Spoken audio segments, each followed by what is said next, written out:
आलोचना नि गर्न पाइन्छ, विरोध गर्न नि पाइन्छ हैन। राम्रो काम हो भने समर्थन पनि गर्ने हो।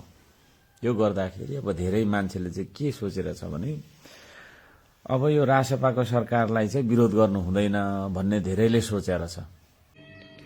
रासपाको सरकारलाई विरोध गर्न पाइँदैन भन्न खोजेको होइन के। जस्तो अहिले नेपालमा के छ भने 80-90% लगभग 95% चाहिँ मान्छेहरू केपी ओलीको विपक्षमा रहेछ के।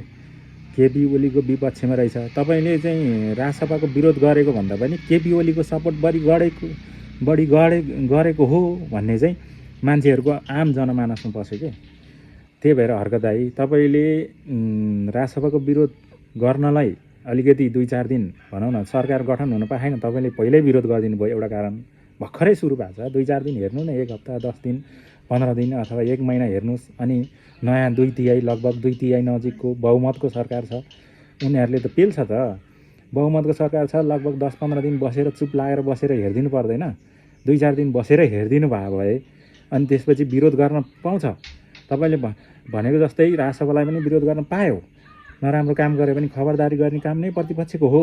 तर के भयो भने तपाईँ सरकार गठन भएको छैन, केपी ओलीको पक्षमा उभिएको जस्तो देखियो क्या मान्छेले। आम जनमानसमा के भयो, केपी ओलीको सपोर्टमा बोल्या जस्तो भयो। रासपाको विरोध गरे भन्ने कसैलाई थाहा छैन, तर केपी ओलीको सपोर्ट गरेको हो तपाईँले भन्ने त्यो भएको कारणले गर्दा तपाईँको विरोध गरे हो के धेरै मान्छेले।